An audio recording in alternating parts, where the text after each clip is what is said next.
A fierce knocking shattered the quiet inside Clara Whitaker's solitary home.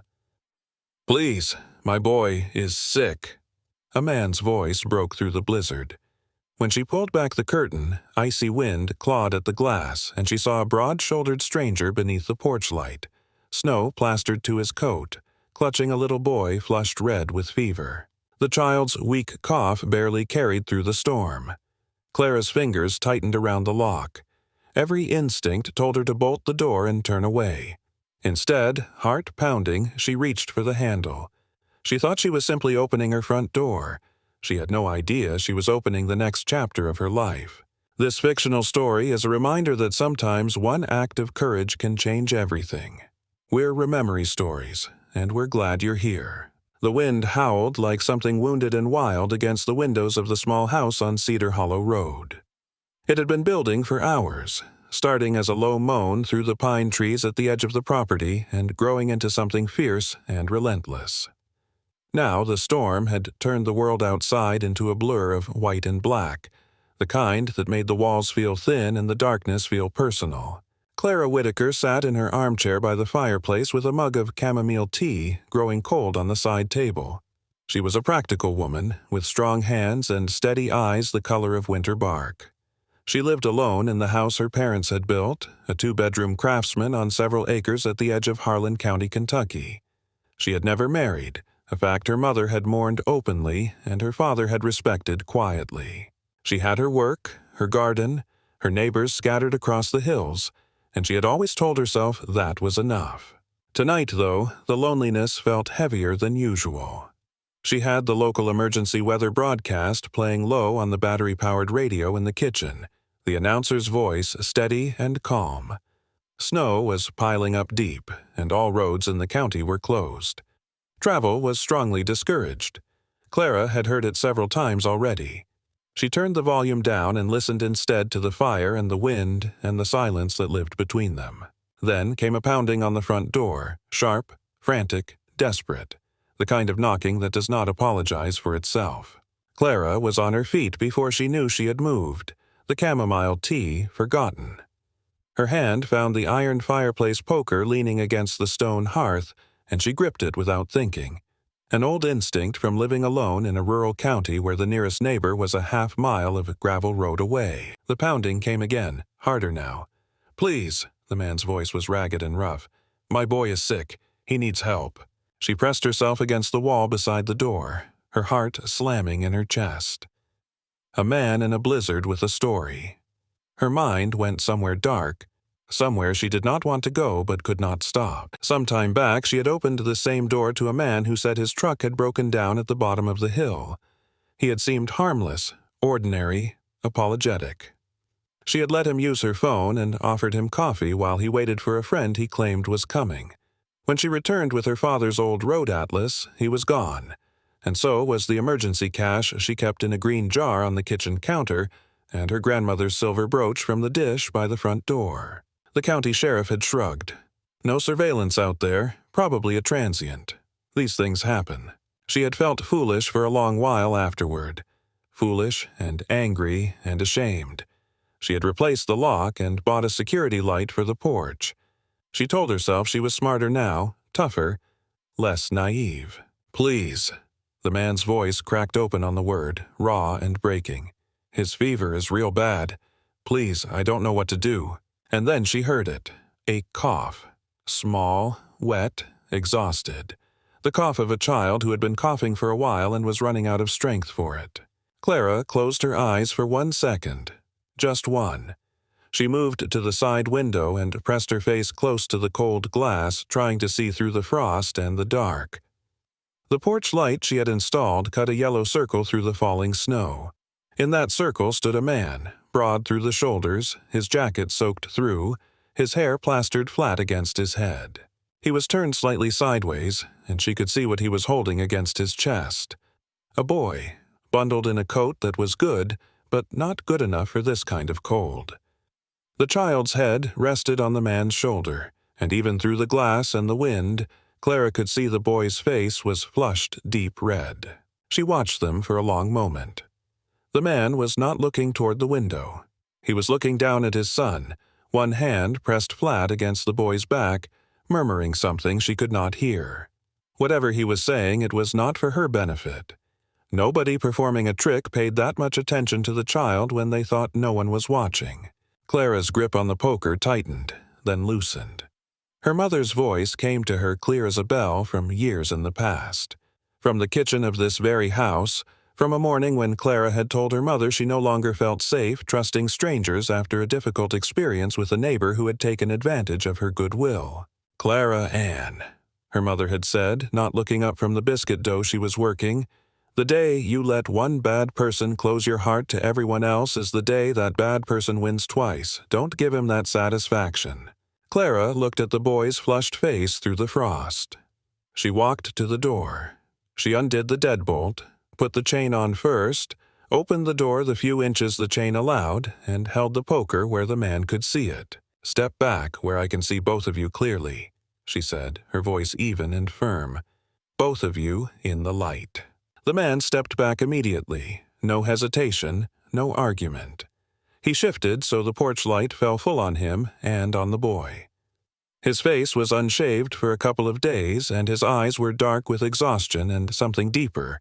Fear, but the specific fear of a parent, which is different from ordinary fear because it is never about yourself.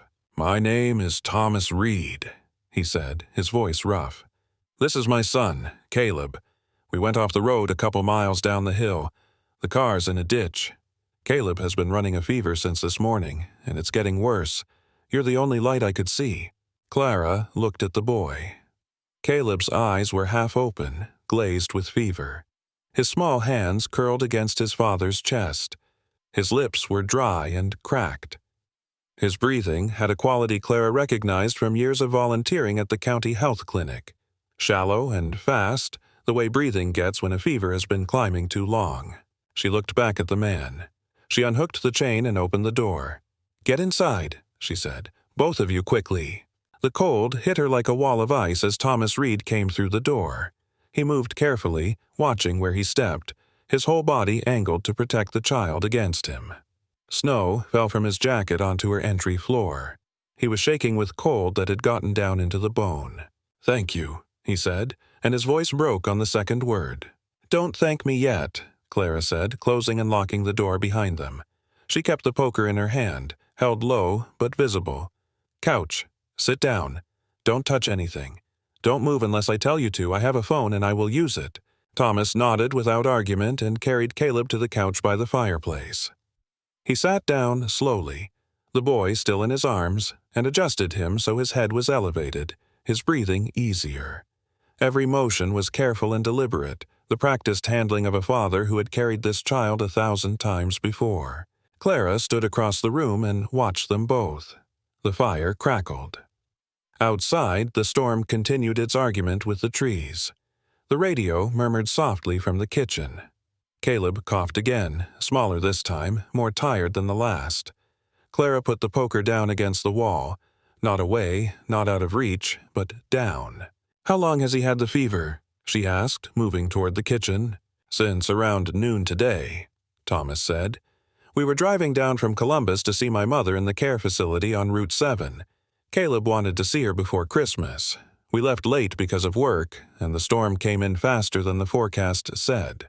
Clara was already moving, pulling the first aid kit from the cabinet above the refrigerator, the one her father had kept stocked and that she had continued stocking out of habit, or maybe out of love for the man who had started the habit.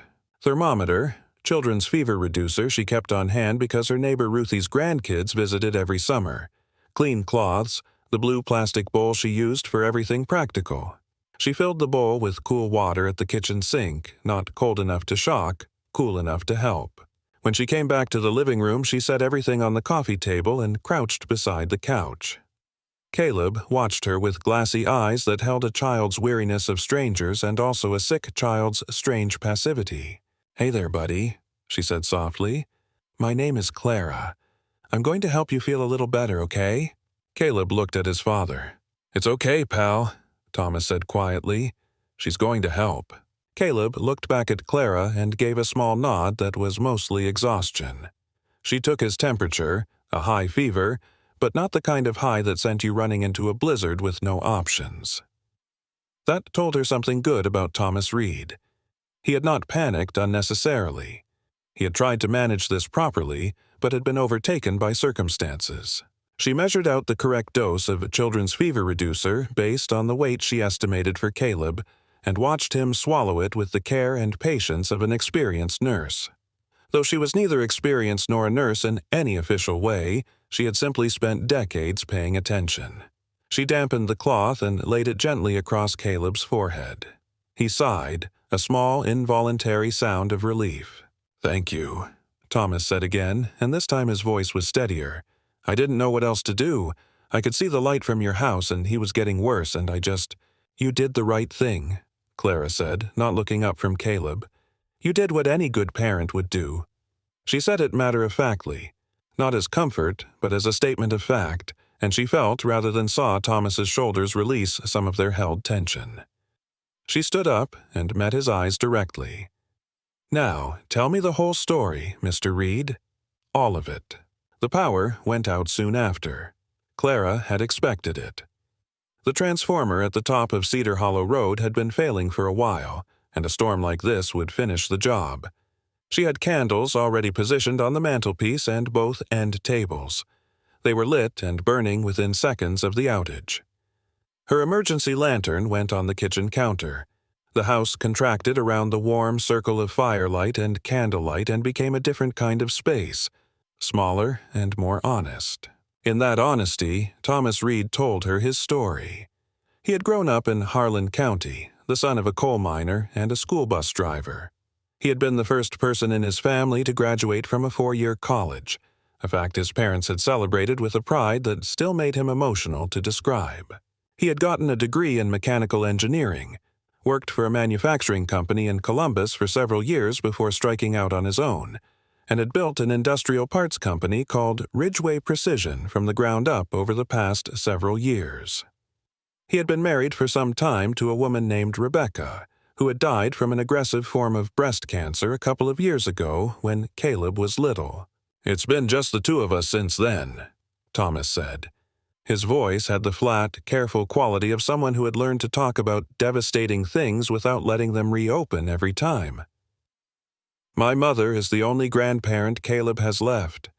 Rebecca's parents passed before he was born. My dad died a few years back, so Mama is it, and she's been in the memory care unit since last fall. Caleb doesn't fully understand, but he knows she's sick and he knows time matters. He asks about her every single day." Clara was quiet for a moment. She looked at the boy, now sleeping on her couch beneath the quilt she had brought from the bedroom closet. Her grandmother's quilt, made from scraps of flour sack cotton and old dress fabric, heavy and warm, and carrying the specific comfort of something made by hand by someone who loved you. "My mother used to say that children understand everything and adults understand almost nothing," Clara said. She meant it as a compliment to children. Thomas smiled for the first time. It changed his face entirely, softened it, took years off it. "She sounds like someone worth knowing." "She is," Clara said. "My father passed a few years back.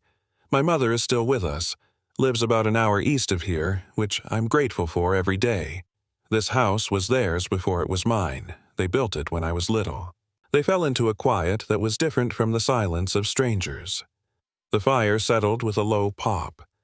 Caleb shifted in his sleep, pulling the quilt closer. "Can I ask you something?" Thomas said. "You opened the door. I could see from the window.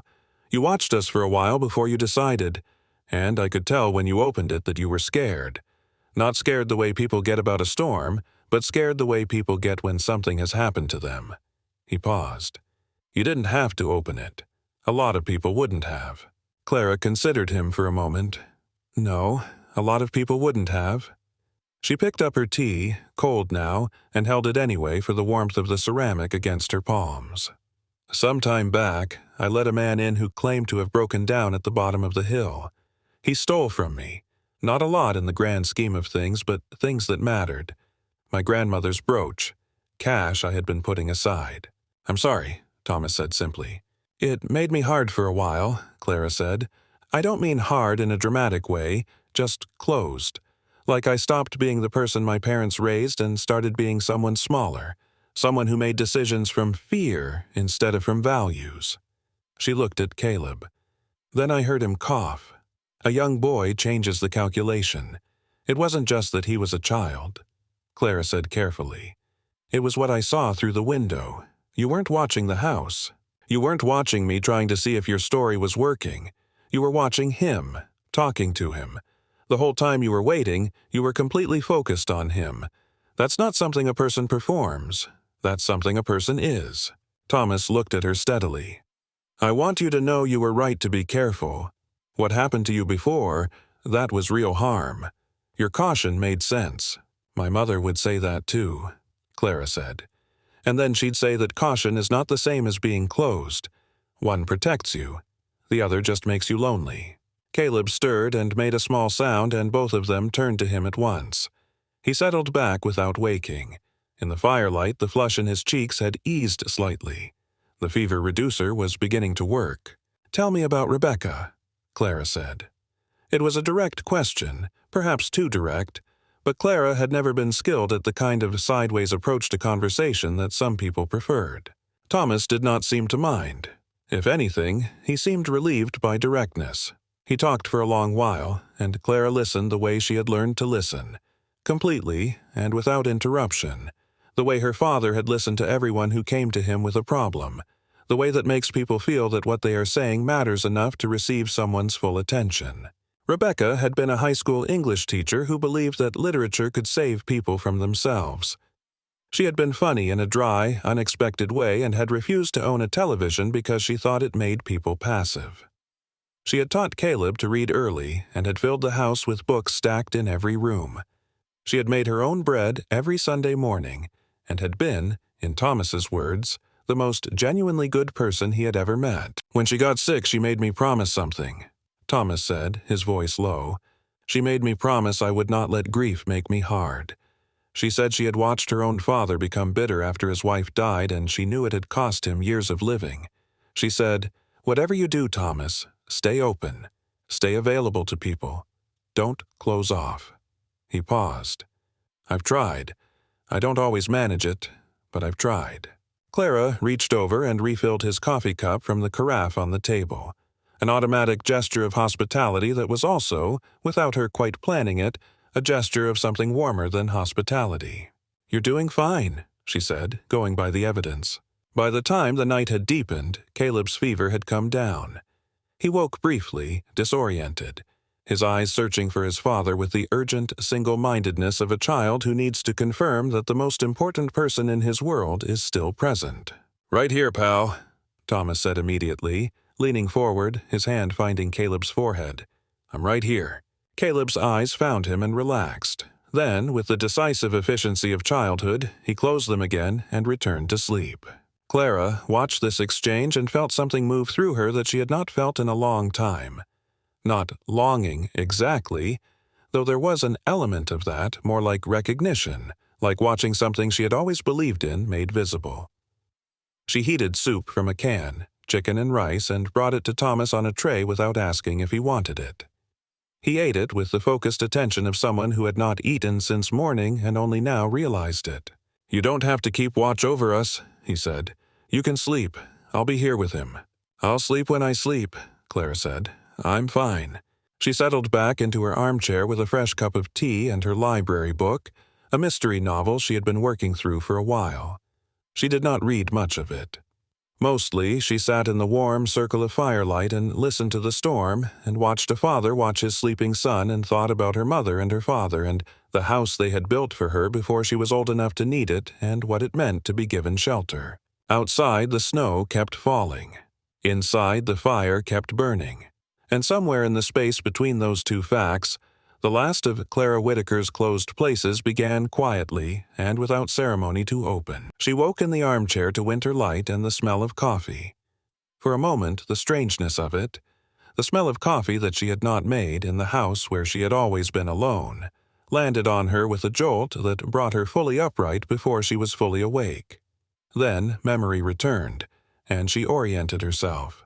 Thomas Reed was in her kitchen, moving quietly. Caleb was still on the couch, eyes open now, watching the ceiling with the thoughtful expression of a child working something out. He turned his head when she sat up and looked at her with dark eyes that were his father's eyes exactly. "Good morning," he said politely. "Good morning to you," Clara said. "How are you feeling?" Caleb considered this seriously, the way children do when adults ask them genuine questions instead of rhetorical ones. "My throat hurts a little, but not as much as last night." "That's a good sign," Clara said. "How's your stomach? Any nausea?" "What's nausea? Does your belly feel bad?" He thought about it. "No, it feels okay. I'm actually kind of hungry." Thomas appeared in the kitchen doorway with 2 mugs. "I found the coffee," he said. "I hope that's all right. I figured you could use it after the night. And I found the bread and the peanut butter, so I made Caleb a piece. I hope that's all right, too." He held out a mug. Clara accepted it without standing on ceremony. It was exactly as she drank it, black and strong with half a spoon of sugar. She raised an eyebrow. Thomas almost smiled. "You made coffee last night when I was settling Caleb," he said. "I watched you, paid attention." Clara looked out the window and her stomach dropped. The world outside was unrecognizable. Snow had buried the fence at the edge of her yard, leaving only the tips of the fence posts visible. Her truck in the driveway was a white mound with vague squared-off edges.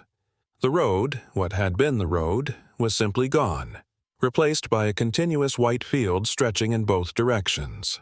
"We're stuck," she said. It was not a question. "Yes, ma'am," Thomas said, coming to stand beside her at the window. "I already tried my cell phone. I'm getting a signal, but it keeps dropping before the call connects. I managed a text to my office assistant. I think it went through, but we're not going anywhere today. Possibly tomorrow either, depending on the county plows."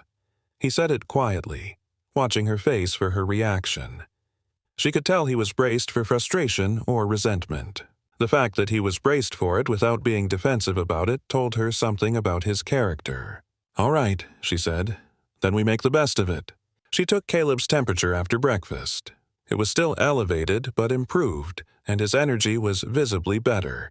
He sat up without being asked and ate his peanut butter toast with the focused attention of a child who had been sick and was now hungry enough to be glad about it. "Can I look at your books?" he asked, eyeing the 2 low shelves along the wall beside the fireplace. "You can look at anything you like," Clara said. He slid off the couch carefully, found his footing, and walked to the shelves with the deliberate steadiness of a child who knows he has been sick and is being careful about it. He ran his finger along the spines, reading the titles with his lips moving slightly. He was young and already reading book titles off a shelf of adult books. "His mother taught him early," Thomas said, watching her notice. "Rebecca started him on letters before he was 2 and had him reading simple sentences by 3. She said reading was the single most important thing a person could do, and the sooner you started, the better." "She was right," Clara said. "He reads at about a 3rd-grade level now," Thomas said, and his voice held the specific mixture of pride and grief of a parent describing something the other parent never got to see long enough to fully witness. He would have loved to show her. Caleb pulled a book from the shelf, a field guide to North American birds that had been Clara's father's, and brought it to the coffee table with the gravity of someone making a real selection. "Dad," he said without looking up, "what's a pileated woodpecker?" Thomas sat beside him, and they bent over the book together, father and son, their heads nearly touching. And Clara stood in her kitchen doorway and felt something that was equal parts sweetness and ache. She went to make more coffee. The day unfolded in the easy, unhurried way that forced circumstances sometimes create when people stop fighting them. Thomas fixed the loose window latch in the bathroom that had been letting cold air in for a while, found the screwdriver in her father's old toolbox in the hall closet, and did it without making a production of it. He noticed the back porch light had burned out and replaced the bulb from the box she kept in the kitchen drawer. He split firewood for a while in the afternoon, working with the focused efficiency of someone who had done it before, and stacked it in the covered shelter beside the back door. "Where'd you learn to do that?" Clara asked from the doorway. "Harlan County," Thomas said, not stopping. "My father split wood every fall. I spent every Saturday of my childhood out here doing exactly this. He used to say that keeping a house warm in winter was a form of love." He looked up. "I believed him then. I still do. Caleb spent most of the day on the couch, alternating between the bird book and drawing on the spare paper Clara found in her desk drawer. He drew carefully and with impressive concentration, his tongue visible at the corner of his mouth when something required extra attention. In the late afternoon, he held up a drawing and showed it to Clara. It was a house, her house, recognizable by the shape of the porch roof and the particular angle of the woodpile. In the window of the house was a figure, a woman with her hand on the glass looking out. On the porch were two figures, small and cold, leaning toward the light in the window. "That's you," Caleb said, pointing to the woman in the window, "and that's me and Dad." Clara looked at the drawing for a long time. "Can I keep this?" she asked. Caleb looked pleased. "I was going to give it to you." That night, with Caleb sleeping peacefully and his temperature down close enough to normal to let them both breathe, Clara and Thomas sat by the dying fire and talked the way people talk when they have been through something together and the edges between them have softened. "Why did you really tell me the things you told me?" Thomas asked. "About the man who stole from her, about being hard for a while. You didn't have to tell me that." Clara thought about it honestly. "Because you told me about Rebecca and about the promise she made you keep. It seemed like an exchange was happening, and I didn't want to be the only one who kept their cards face down." He nodded slowly. "Can I ask you something else?" "You can ask." "Are you happy living alone out here?" It was such a direct question that she almost laughed. Instead, she thought about it with the seriousness it deserved. "Most of the time," she said. "The house is full of my parents in the good way. Their things are everywhere. Their habits are written into how I do everything. My father's gone, but I feel him here. And the work I do, I volunteer at the county health clinic a couple days a week, and I run the food drive at First Methodist every November, and I have my neighbors. It's a full life." She paused. "But it's quiet. There are evenings when the quiet is a little too much." "I know that quiet," Thomas said. "I imagine you do." They sat in the silence that followed, which was not an uncomfortable silence but the kind that exists between people who have established enough mutual understanding that they do not need to fill every moment with words. "Clara," Thomas said finally, "I am very glad you opened that door." She looked at the fire. "So am I," she said. "So am I." The morning of the second day brought clear skies and a cold so sharp it had an edge. The road was still buried, but Clara could see the dark line of a plow's work far down the valley, making its slow way toward Cedar Hollow. "By afternoon," she said over breakfast. "That's my guess, too," Thomas said. Caleb was considerably better, his fever down to normal, his appetite fully restored. He ate scrambled eggs and toast with the energetic concentration of a boy who had been ill long enough to find recovery genuinely exciting. He had also discovered the collection of National Geographic magazines in the basket beside the bookshelf and was working through them with systematic enthusiasm. It was mid-morning when Thomas said, "I need to tell you something." Clara looked at him across the kitchen table. There was a quality to the way he said it that made her set down her coffee cup. "All right," she said. He was quiet for a moment, the way someone is quiet when they are choosing their words carefully, not to soften a truth but to deliver it accurately. "I told you I built a company called Ridgeway Precision. That's true, but I described it as mid-sized, which undersells what it actually is." He met her eyes. "We have over 1,000 employees across several states. The company is worth conservatively somewhere around $80 million. The kitchen was very quiet. Clara looked at him for a long moment. Outside, she could hear Caleb turning a magazine page. "Okay," she said. He blinked. "Okay, you're waiting for me to react," she said. "I'm trying to figure out what reaction makes sense." She folded her hands on the table. "Why didn't you say this initially?" "Because, when you opened that door," Thomas said, "and you looked at us, you saw a father and a sick boy. Not a founder, not someone with resources, just people who needed help. And it was the first time in a very long time that someone treated me exactly like that. Not like an opportunity, not like someone worth impressing or networking with, just like a person." He paused. "I didn't want to give that up. I didn't want to see your expression change." He stopped and something shifted in his face, a tightening that was not quite discomfort but close to it. I also want to be honest about something else. Sitting here with you, knowing what I was not saying, it has not sat easily. Rebecca made me promise to stay open, to be honest, to not let self-protection become a habit. I kept that promise in most ways, but I bent it here, and I know it. That is part of why I'm telling you now instead of waiting until we're gone. You deserve the truth because what happened here mattered, and I don't want it sitting on a dishonest foundation. Clara considered this. Then she said, I grew up without much. My father made his living doing maintenance and repairs for people in the county. Honest work, good work, but we were never comfortable the way some people are comfortable. I have noticed in my experience that people who have significant money often have complicated reasons for what they do and what they offer. Generosity tends to have architecture. I understand that observation, Thomas said, and I can't tell you it's wrong because for a lot of people it isn't. He leaned forward slightly. But I can tell you that nothing I've said to you since I walked through that door has been untrue.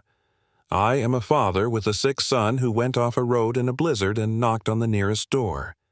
Everything else I told you about Rebecca, about Caleb, about my parents, about why I built the company, about what matters to me, all of it was true. The money is real, and my not telling you the full scale of it was a choice that came from a real place, but it doesn't change anything I actually said. Clara looked at him steadily. She was not a woman who made quick decisions or who performed emotions for an audience. She sat with it. No, she said finally. I don't suppose it does. She picked up her coffee cup. For what it's worth, she added, it doesn't make me feel differently about letting you in. You had a sick child. That's what mattered. She looked at him directly. What I'd want you to understand is this. What I did because it was right. Not because you were anybody in particular, and not because I expected anything from it.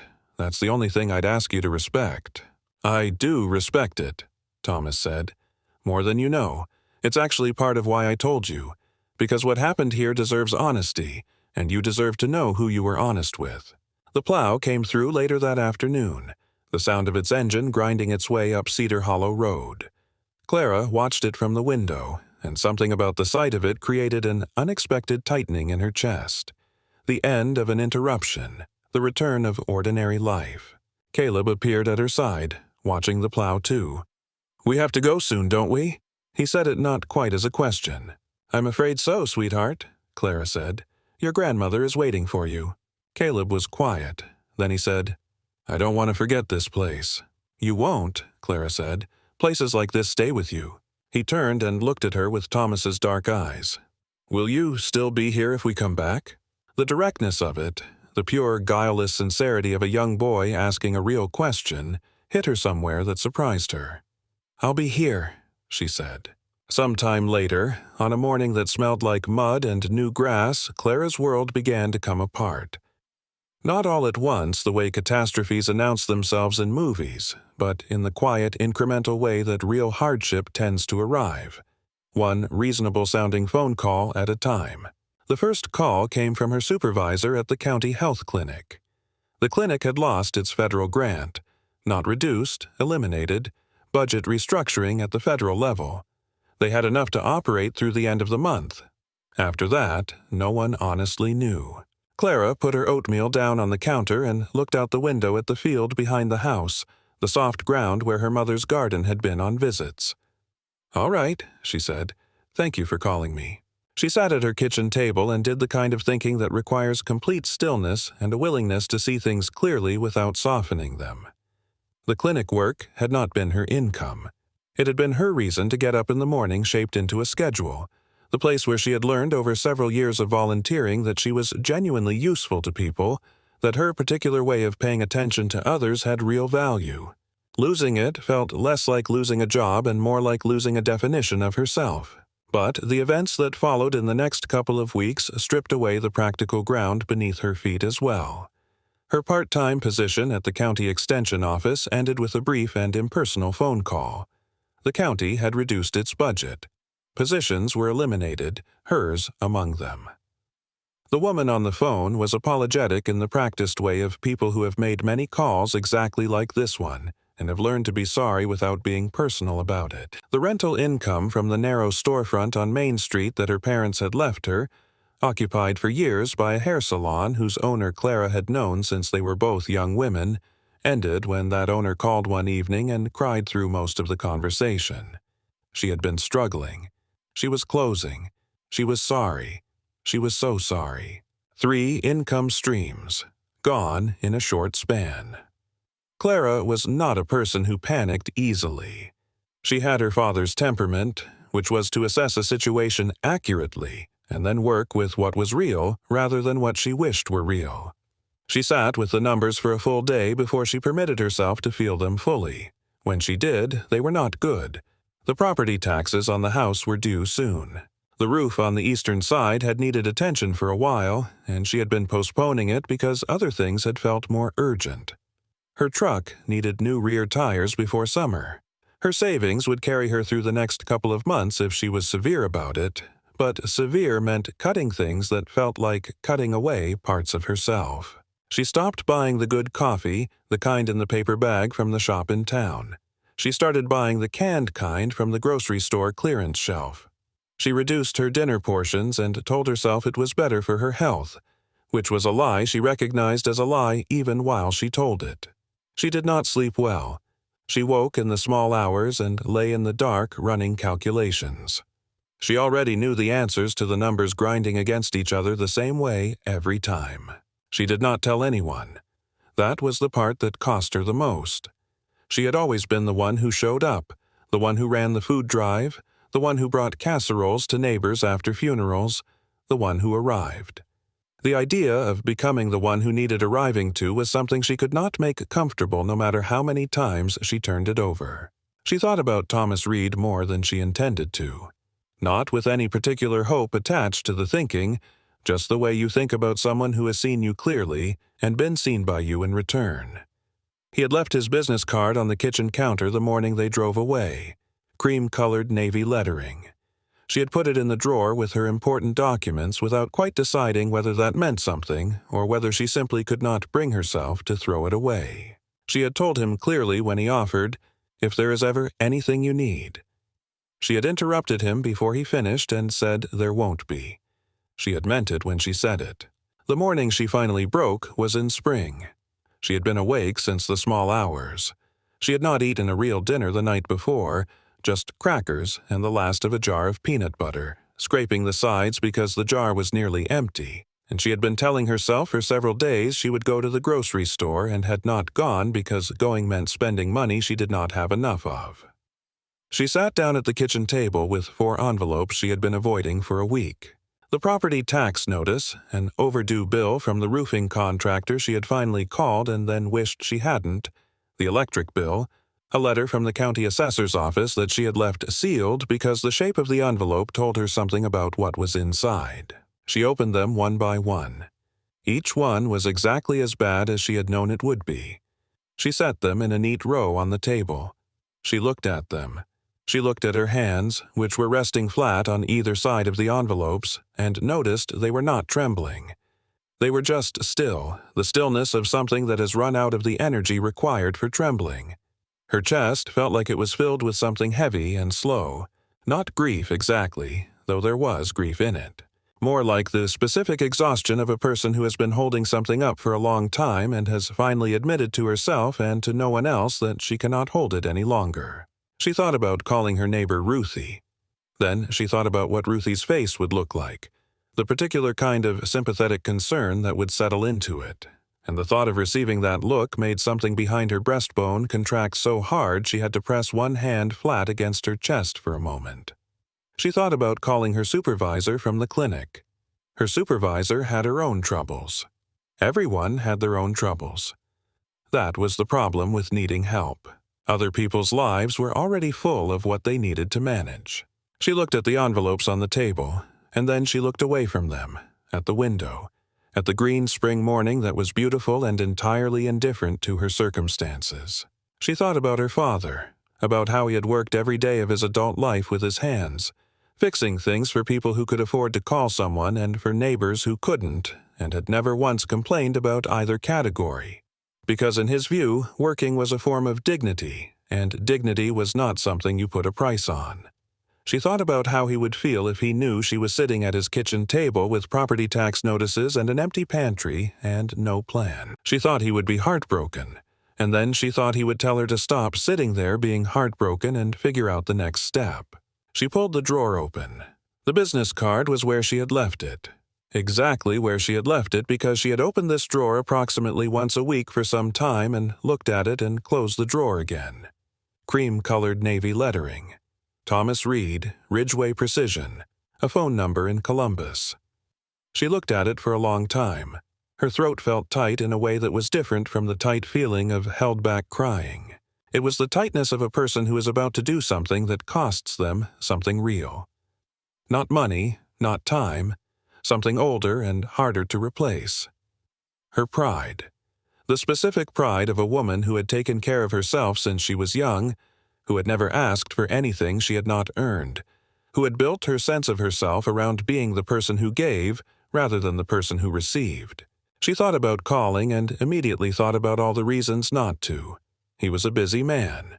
He had an entire company and a son and a life in Columbus, and he had been polite when he said those words. Of course he had been polite. That was the kind of man he was, but polite was different from meaning it. She had been a stranger to him in a crisis, and people said things in crisis that ordinary daylight did not always hold. She thought about the way he had looked at her through the blizzard when she opened the door. The relief in his face, the specific quality of it that was not relief at being rescued, but relief at being seen as a person by another person and treated accordingly. She thought about Caleb asking, "Will you still be here if we come back?" She thought about how she had said, "I'll be here." She thought about how she had opened that door in the storm, not because it was easy or safe, but because the alternative was becoming someone smaller than she had been raised to be. She thought about all of this, and her hands were still flat on the table, and her chest still felt like it was full of something heavy and slow, and she still did not know if she could make herself dial the number. Then she thought about the crackers she had eaten for dinner, about the way she had scraped the inside of the peanut butter jar, about the unopened envelopes she had avoided for a week because she had already known what was in them and had been afraid that knowing for certain would make it more real. She thought about her mother's voice from years ago at the kitchen counter. The day you let one bad person close your heart to everyone else is the day that bad person wins twice. She thought about that for a moment. Then she thought, and the day you refuse help from a good person because you're afraid it will cost you something to receive it, that is another kind of closing, a different door, but still closed. Her throat moved. She swallowed. She picked up the phone before she could think about it long enough to stop herself, which was the only way she knew to do things that needed doing but could not be approached directly. She dialed. The receptionist who answered was professional and warm. "Ridgeway Precision, how can I help you?" "I need to speak with Thomas Reed," Clara said. Her voice was steadier than she expected. "My name is Clara Whitaker from Harlan County." Hold music. 40 seconds that felt longer than 40 seconds. The sound of her own breathing, which she noticed was shallow, high in her chest. The breathing of someone who is braced for something. She was about to hang up. She had her thumb on the button. She had decided in the space of those seconds that this was a mistake, that she would figure something out on her own, that she always figured something out on her own, that she did not need. The music cut off. "Clara!" Just her name, his voice, and the first thing in it before anything else was concern. Real concern. The kind you cannot imitate without practice and cannot practice without genuinely caring about the person you are speaking to. Something in her chest unclenched. She had planned a careful speech. She had been composing it in her head while the hold music played. Something practical and specific and unsentimental. A clear statement of her situation and a clear request for job leads framed as a professional inquiry rather than a personal one. Instead, she told him everything. It came out in a way she had not planned. Not quite in order, not quite controlled. The clinic grant, the extension office, the salon closing, the property taxes, the roof, the grocery store she had not been to because she was rationing what was in the pantry, the small hours calculations, the envelopes on the table. She did not cry. But her voice was not the voice she had intended to use, the measured, practical one. It was her actual voice, which was tired. "I'm not asking for money," she said when she reached the end of it. "I want to be clear about that. I'm asking if you know of any work that might suit someone with my background. I can do anything. I can clean. I can do elder care. I can do office work. I can stock shelves. I don't care about the category. I just need to be able to take care of myself. That's all I'm asking for." There was a brief silence on the other end. "Clara," Thomas said. "Yes. Is there food in the house right now?" She opened her mouth to say yes. She had half a loaf of bread. She had crackers. She had some. "Yes," she said. Another brief silence, then quietly, without any fanfare or performance. "I'm coming to you. I'm walking out the door right now." "Thomas, that's not necessary. I didn't call for—" "I know why you called," he said. "And I know what it cost you to make that call. So I'm going to ask you to do one thing. Don't call anyone else. Don't sign anything. Don't try to manage anything until I get there. Can you do that?" She was quiet for a moment. "Yes," she said. "Good. I'll be there in a couple of hours. Caleb's coming with me. And Clara, yes, I'm glad you called. I mean that exactly as plainly as it sounds." She set the phone down. She sat at the kitchen table with the 4 envelopes still laid out in front of her, and she put both hands flat on the table, her palms down, and she looked at Caleb's drawing on the wall above the fireplace, the one he had given her on the second morning, the 2 figures leaning toward the light in the window. She did not feel better exactly. She was still tired. The envelopes were still on the table. The roof still needed fixing, and the taxes were still due, and nothing about the practical situation had changed in the minutes since she had made the call. But something had shifted. Not dramatically. Not the way shifts happen in stories when the music swells and the character suddenly knows everything they need to know. Just a small movement inside her. The way a door moves when someone puts their hand against it from the other side.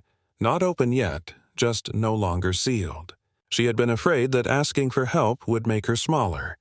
She sat with the quiet of the kitchen and the green morning visible through the window and the drawing on the wall, and she thought carefully and without rushing, maybe it doesn't. Maybe there is a kind of strength that knows when to hold and a kind of strength that knows when to reach, and those are not opposites.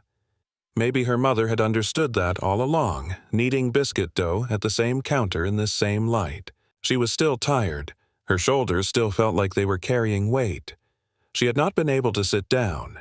But when she looked at the envelopes, she noticed she was no longer looking at them the same way. A minute ago, they had felt like final verdicts. Now they were just problems. Problems had solutions. Finding solutions was something she knew how to do. She folded her hands on the table. She waited. They arrived in the afternoon. She heard the car before she saw it, and she stood at the window and noticed that she was standing at the same window where she had stood during the blizzard in almost the same posture, the same position, a different kind of waiting. Caleb was out of the car before it fully stopped, which told her his father had given up on enforcing patience somewhere around the Harlan County line. He ran up the porch steps with the pure energy of a child who has been in a car for a couple of hours and has very strong feelings about that situation. He knocked 3 times in rapid succession and then called through the door. "Miss Clara, it's Caleb Reed. We brought things." She opened the door, and Caleb wrapped both arms around her waist with the complete and uncomplicated affection of a child who has decided someone is important and sees absolutely no reason to be subtle about it. She found herself hugging him back the same way, her chin resting briefly on the top of his head. And it was such a simple thing. Just a child's hug, but her throat closed for a moment anyway. "Hi, buddy," she said. "Hi," he said into her sweater. "I miss this house." Thomas came up the steps behind him carrying 2 canvas bags, and he looked at her when he reached the porch with the careful direct attention of someone who is taking inventory of how another person is doing and intends to tell the truth about what they find. "You look like you haven't slept," he said. "That's a fine greeting," Clara said. "I'm not here for fine greetings." They brought in groceries. Real groceries. The kind that filled in the specific empty spaces she had not said out loud to anyone, but that had been there. Produce, protein, staples, coffee in the paper bag from the good shop. Caleb carried a covered dish, soup, homemade, made by the woman who cooked for them in Columbus, which Caleb reported with the cheerful precision of a child who sees no reason to obscure practical information.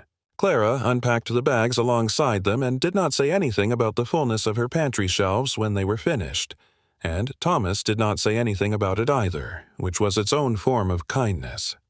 They ate together at the kitchen table, and Clara noticed without comment that Thomas served her first and watched her plate without appearing to watch it and refilled it once without asking. She did not refuse. She was, she admitted to herself in the privacy of her own thoughts, actually hungry. Not in the sharp, dramatic way of someone who has been starving, but in the steady, depleted way of someone who has been eating less than they needed for longer than they realized. After Caleb was settled on the couch with a stack of new books Thomas had brought specifically for this visit, and after the dishes were done, Thomas sat across from her at the kitchen table and folded his hands the way he did when he had something careful to say. "I have a proposal," he said. "Not a favor, not charity, a proposal which has terms and mutual expectations, and you are entirely free to reject it." "Go on," Clara said. "My company has been trying to set up a genuine community support program in Harlan County and the surrounding area, not a marketing exercise and not a PR initiative. I grew up here. I know what the gaps look like, and I know they are real. I have been trying for a while to find someone to run it who actually understands this community from the inside and who has the integrity to do the work without losing sight of what it's actually for." He looked at her. "I want that person to be you." Clara was quiet. He told her the terms. Full-time, salaried with full benefits. Remote, meaning she stayed on Cedar Hollow Road. An initial operating budget over the first few years. A nonprofit consultant for the first year. Access to legal and accounting support. She listened to all of it without interrupting. "I don't have a degree," she said when he finished. "I know what you have," Thomas said. "I watched you manage a medical situation in a blizzard with no power and limited supplies. I watched you deal with having a stranger in your house and manage the fear of it without letting it make you either negligent or cruel. I watched you listen to me talk about my late wife for a long while without once trying to make it easier on yourself by changing the subject. Those are not skills that come from a classroom." He paused. "You see people. You actually see them, not what they represent or what category they belong to or what problem they present. You see the person. That is what this work needs. That is what I have not been able to find anywhere else." Clara stood and went to the window. The evening was coming down over Cedar Hollow. Long, golden light cutting through the trees at the edge of her property. The same light that fell on this house every evening. The light she had grown up in. Her father's wood pile, rebuilt by Thomas's labor the morning after the blizzard, was visible from here, stacked neat and covered. She thought about her mother at the kitchen counter. She thought about all the people in this county who needed exactly what she had needed from Thomas's knock on her door, not charity, not solutions handed down from outside, a door that was open. Someone willing to sit down and actually listen. She turned around. "I have conditions," she said. Thomas's expression did not change, but something in it settled. "Name them. I run this program my way. You provide resources and oversight and the right to see every dollar accounted for, but the decisions about how we serve people are mine. I am not a figurehead." "Agreed. If I'm not performing, if the program is not delivering real results, you tell me directly. No softening it. No keeping me on out of obligation or guilt. If I'm wrong for this, I need to know." "Agreed. And I'll hold you to the same in reverse. If you think I'm wrong about something, you say so. One more thing." She met his eyes. "That night in the storm, that stays separate from this. What happened then was personal. What we're building now is professional. I need those lines respected." He held her gaze. Understood and respected. She walked back to the table and put out her hand. "Then I'll take the job," she said. He shook it. His grip was firm and warm and steady, and she noticed without making anything of it that he held on for one beat longer than a purely professional handshake required. From the other room, Caleb's voice. "Dad, this book says there are over 10,000 species of birds in the world. Miss Clara, did you know that? That is so many birds." "That is a great many birds," Clara called back. She looked at Thomas. He looked at her. "When do I start?" she asked. The Cedar Hollow Community Foundation opened its doors that fall in the narrow storefront on Main Street, the same building Clara's parents had left her, now emptied of the hair salon and filled instead with folding tables, donated computers, a small food market stocked with real food, arranged with the dignity of a grocery store rather than the apologetic chaos of a charity bin. Clara had spent the summer working harder than she had worked in her adult life and discovering to her genuine surprise that she had significant aptitude for things she had never tried. She had a talent for listening to what people actually said versus what they thought they were saying. She had a talent for identifying the specific practical obstacle between a person and their next step. She had, it turned out, a talent for administration, for the organizational logic of running a thing correctly and transparently and sustainably. She hired 2 staff members. Lena Ford, a former social worker in her early 30s who had burned out on the state system, but whose belief in the work had not burned with it.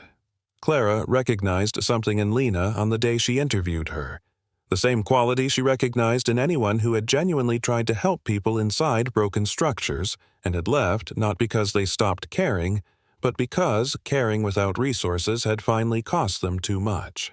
She put Lena in charge of case management, and within weeks, Lena had built a tracking system so thorough and humane that Clara used it as the model for everything else they designed. Thomas Beckett, 28 years old, who had grown up in the county housing development and knew this community in the way that only growing up in a place teaches you, from the ground up and without romanticizing it. Together, the 3 of them got to work. For the first several months, things went better than Clara had allowed herself to hope. Families were served. People were placed in employment. The food market ran steadily, dignified and practical, and community meetings started small and grew. Real names, real stories, the foundation of something genuine.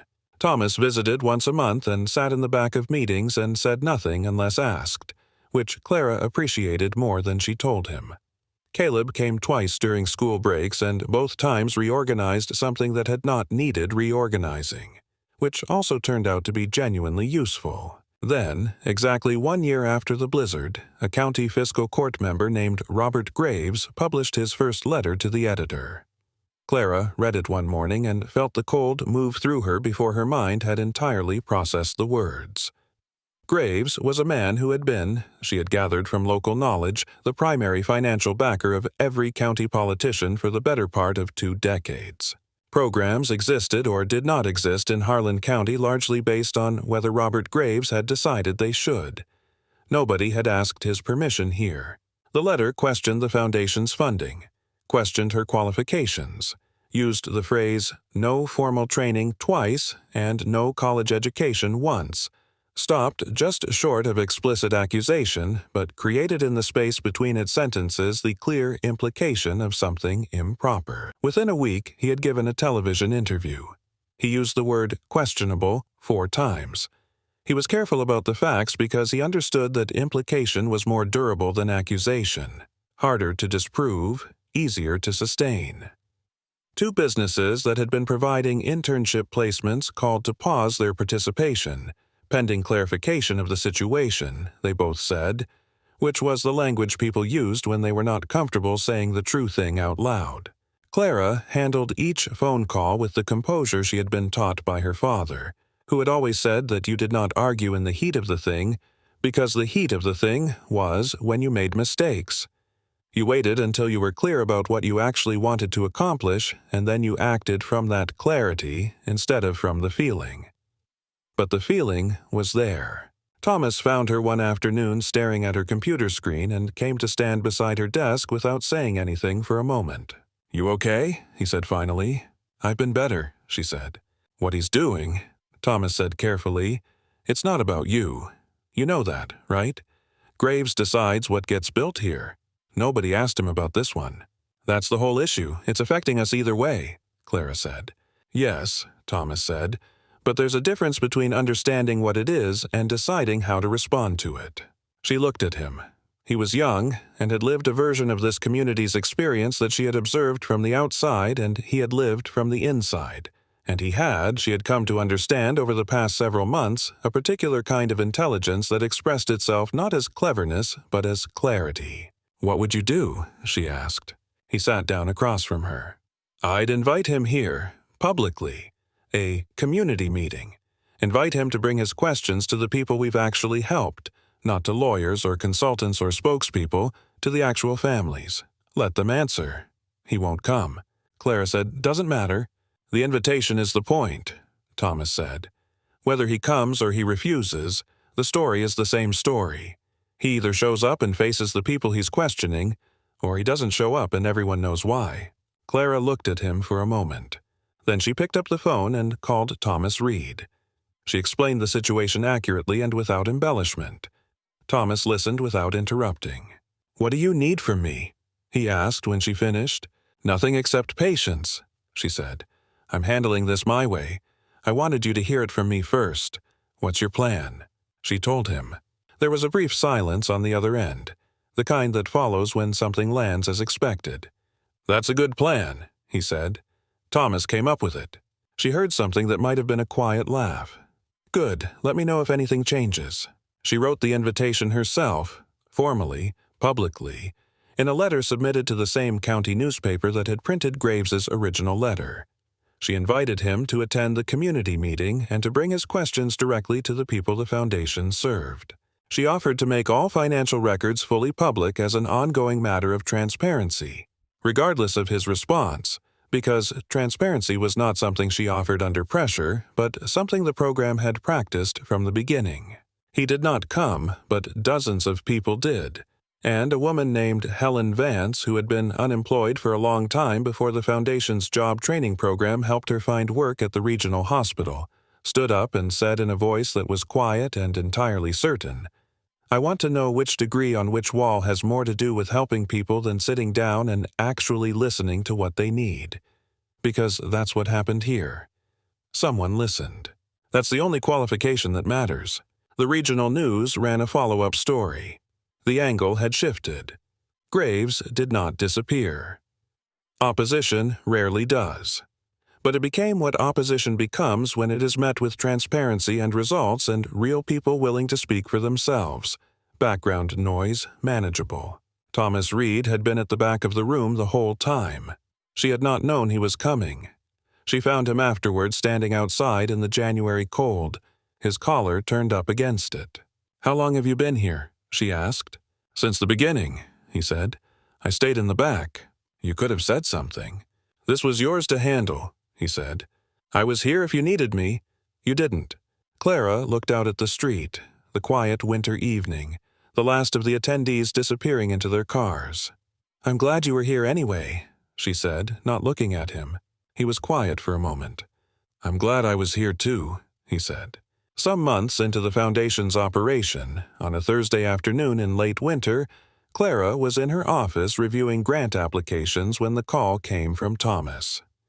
She knew before he said anything that it was serious.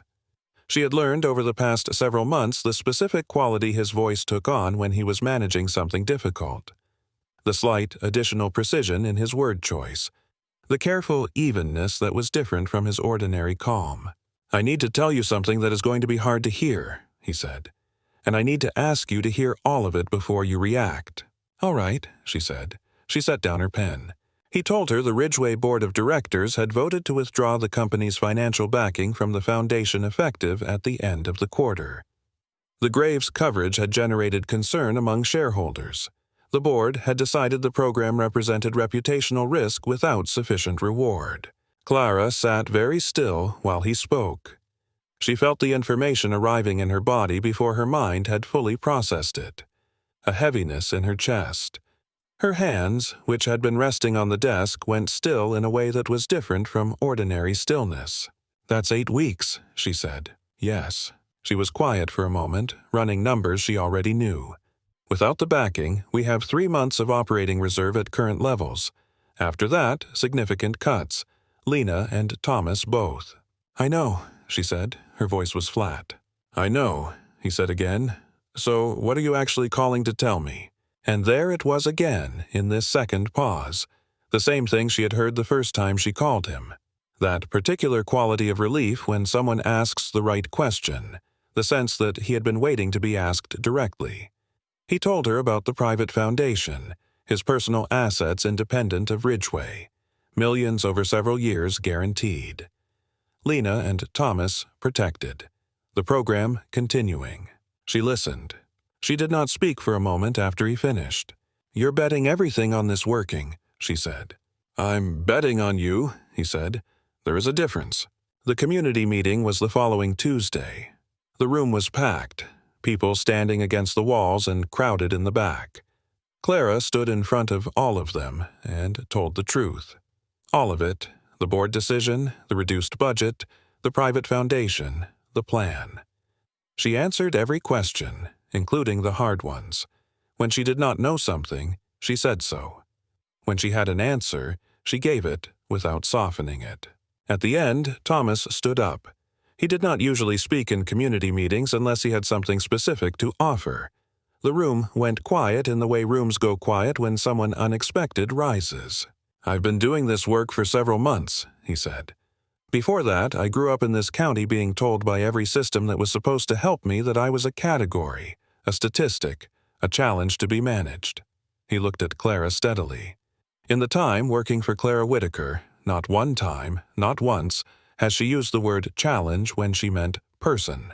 He paused. "That's why I'm staying, even with a pay cut, because this is the only place I've ever worked where the actual mission is the actual mission."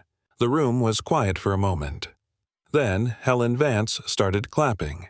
She had been in the back row, the same quiet certainty in her face that Clara had seen the night she spoke at the public meeting. This time she said nothing out loud. Her hands said it for her. Within seconds, everyone else was clapping too. Clara stood at the front of the room and did not entirely succeed at maintaining her composure, which was all right. Some things were worth being moved by. Her father had taught her that too. One winter evening, a couple of years after the blizzard that had started everything, Clara stood at her kitchen window and watched the snow begin, the first real snow of the season, the kind that fell softly at first and then with intention. She held her coffee, the good kind, in both hands and felt the warmth of it move through her palms and thought about how much had happened since a storm like this one had brought two strangers to her porch. The house was warm, properly warm. The roof had been fixed. Good firewood was stacked under cover beside the back door. The truck had new tires. The drawer where she kept her important documents held, alongside Caleb's drawing and a few other things that mattered, a paycheck that still surprised her a little each time she looked at it. The Cedar Hollow Community Foundation had served hundreds of families in the time since it opened. Real families with real names. Lena had them in the database and could retrieve any record in under a minute. But Clara knew most of them from memory because she had made a point of knowing them, not as outcomes or cases, but as people she was accountable to. Thomas ran a youth program several evenings a week that currently drew a good crowd, not because they had to attend, but because they wanted to.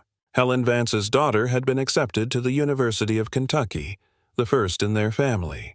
And that morning a letter had arrived from a state legislative committee signed by Senator Patricia Morrison informing Clara that the Community Support and Opportunity Act had been approved for its second year of funding with an expansion to additional counties. The letter included a handwritten note at the bottom in the senator's own hand. "Don't lose what you started with. It is rarer than you know."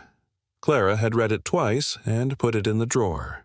A knock came at the front door in the early evening. She smiled before she opened it. Caleb was on the porch with his arms out to his sides, his coat unzipped despite the cold, doing a theatrical impression of someone who has been in a car for a couple of hours and has very specific feelings about that. He was older now, closing in on 8, and had grown several inches since the previous summer, a fact that startled her each time she saw him. The way the growth of children you care about always startles you because you understand suddenly that time is actually passing and not just theoretically passing. "Miss Clara," he announced. "We're here. Dad said we could stay through New Year's. I brought my watercolors." "I'd have you through February," Clara said and stepped back. Thomas came through the door behind him carrying bags, shaking snow from his coat, and he looked at her when he straightened up with an expression that was not performing anything. It was just the expression of a person who is exactly where he wants to be and has stopped pretending that needs to be complicated. "Hi," he said. "Hi," she said. "I should have confirmed again this week." "Clara," he said, "you were invited. Hang up your coat." Caleb had already located the bird books and the National Geographics and had begun some kind of inventory project that had the focused energy of a child with a system and a plan. He hummed while he worked, the same tuneless hum she had first heard nearly 2 winters ago when he was sick on her couch and she had sat across the room watching his father watch him in the firelight. She put the kettle on. Thomas came and stood beside her at the kitchen window, and they looked out together at the snow coming down over the woodpile and the pines and the truck and the quiet road. "I have something for you," he said. He reached into his jacket and set an envelope on the counter. She opened it. Inside was a photograph framed in simple wood, clean and good. Caleb in front of the foundation storefront on the day of the opening, grinning with the full, unself-conscious delight of a child who is exactly happy in the present moment. He was holding a sign he had made himself in large, careful letters. Grand Opening. The exclamation point was a small drawing of a bird. On the back, in his handwriting, "This is where good things start." Clara stood at the counter holding the frame and felt something move through her that she did not have a ready word for, something warm and substantial. The kind of feeling that does not live in the throat but lower in the chest, in the place where things that actually matter tend to settle. "He spent a couple of hours on that sign," Thomas said. He was looking at the photograph in her hands rather than at her face, giving her the privacy of the moment without making a production of it. "The bird is a piloted woodpecker. From your father's field guide." "Of course it is. From the living room. Miss Clara, did you know scientists think there might be thousands of bird species that haven't been named yet? Dad, did you know that? There are things in the world that don't have names yet." "You've mentioned it before," Thomas called. "I think it's important to keep mentioning," Caleb said without looking up. Clara set the photograph down and turned to face Thomas, and he turned at the same moment. And they looked at each other in the way that people look at each other when there is something that has been present for a long time and has simply been waiting for the right moment to be named. "I want to say something," Thomas said. "Then say it," Clara said. He was quiet for a moment, assembling the words with the care he brought to things that mattered. "That night, a couple of years ago, when you opened this door, I was at the lowest point I had reached since Rebecca died. I had made a bad decision about the timing of the drive and put Caleb at risk. And I felt like I was failing at the one thing that was supposed to be non-negotiable. And then you opened a door, afraid I could see it, and you did it anyway. And you looked at us and saw 2 people who needed help." He paused. "I have been trying since then to be worthy of that, to be the kind of man who deserves the kind of trust it takes to open a door to a stranger in a blizzard." "Thomas, I'm not finished," he said. Not urgently, just firmly. She waited. "I'm also trying to say something personal," he said, "which is harder. I know we have kept things professional. I know the work has been the right place to put the energy, and I'm glad we did that. I'm glad we built something real before we said anything about what else might be here." He met her eyes directly without deflection. "But I want you to know what is true, which is that I'm here because I want to be here. Not only for the foundation, not only because of Caleb, though Caleb is a large part of everything. I'm here because when I think about where I want to be, this is where I think of this house, this road, you." The kettle began to whistle. Clara took it off the burner and set it on the trivet. She stood at the counter for a moment with her back to him, her hands still on either side of the kettle. Then she said, "I've been thinking about repainting the kitchen. I can't decide between the original cream color and something a degree warmer. I thought I would get a second opinion." A brief silence. "I think," Thomas said, and she could hear the smile in it, quiet and genuine, "that's something we could figure out together." She turned around and handed him his cup. "Good," she said. "Then stay through New Year's." Later that evening, after dinner, the 3 of them settled into the living room. Caleb was on the floor with his watercolors and a sheet of good paper Clara had produced from the hall closet. Thomas was in the armchair. Clara was in her own chair with her tea. The fire was steady. Outside, the snow was still falling, gentle and continuous, and the world was white and quiet and held. Caleb painted with the concentration of a child who takes work seriously and does not see the need to explain it while it is happening. Both adults had moved on to talking about the spring programming expansion, which was entirely practical and also in the way that conversations between people who have built something together tend to be entirely personal at the same time. "Done," Caleb announced. He held the painting up with both hands the way a child holds something they are proud of and want seen properly. He had used the whole sheet. The house on Cedar Hollow Road in winter, recognizable in every detail. The porch roof and the covered wood pile and the pines heavy with snow. Light poured from the windows into the dark in thick watercolor strokes of yellow and gold. Snow fell in generous white dots that could have been stars, or could have been snow, or could have been both at once. And on the porch, barely visible in the spilling light but present, unmistakably present, 3 figures standing close together. "That's all of us," Caleb said simply. "I wanted to paint what it looks like from outside, when you're coming home and the light is on." Clara looked at the painting for a long time. "I know just where I'll hang this," she said.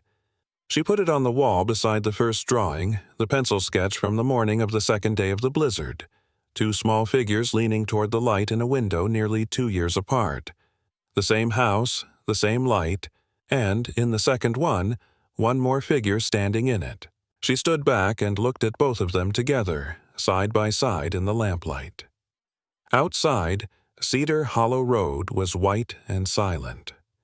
The snow was still falling the way it had fallen a couple of winters ago, steadily and without apology, the kind of snow that changes the shape of everything it touches. Inside, the fire burned. The boy cleaned his brushes with the care of someone who has been taught to respect his tools. 2 people sat in the warmth of a house that had been built for exactly this, for shelter and welcome and the particular life that gets made, not from grand gestures but from small, faithful choices made consistently across time in the direction of what actually matters. Clara looked at the 2 drawings on the wall and thought about all the doors that had opened since that first night. The door of her own house, the door of the Foundation storefront on Main Street, the doors of hundreds of families who had found, when they knocked, someone who answered, the doors that were still to come in additional counties and houses and community centers across the state. Wherever someone had learned what she had learned, that opening a door costs something real and gives back something you cannot calculate in advance, and that the calculation is always worth making. She thought about her mother at the counter with the biscuit dough. She thought about her father splitting wood on a cold morning, keeping the house warm as a form of love. She thought about Caleb's face through the frost of the window, flushed with fever a couple of winters ago, and the way that face had been the thing that moved her hand to the deadbolt. Sometimes the most important decision of your life arrives not as a grand choice, but as a small one, not as a moment you have prepared for, but as a moment that simply comes in the dark and the cold, when you are afraid and alone and everything in you says, "Not this, not now, not again."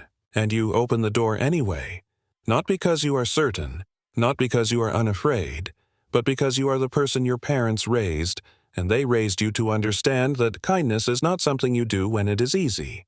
It is something you practice until it becomes who you are. Even in the hard moments, even in the cold, even with a storm pressing against the walls and an old fear still living in your chest, you open the door because it is right. And because if you are very lucky, what walks through it is not just the thing you gave your help to, but the thing that helps you quietly and without warning become more fully yourself. Clara Whitaker turned off the kitchen light and settled back into her chair with her tea. And outside the snow kept falling on Cedar Hollow Road, and inside the fire kept burning, and the night held everything that mattered close and warm and lit. The door was open. It would stay open. That was the work. That was the calling. That was what her parents had been teaching her in this house her whole life.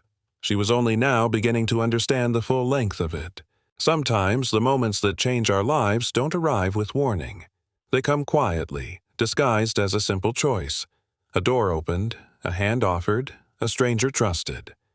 In that small act of kindness, something larger begins.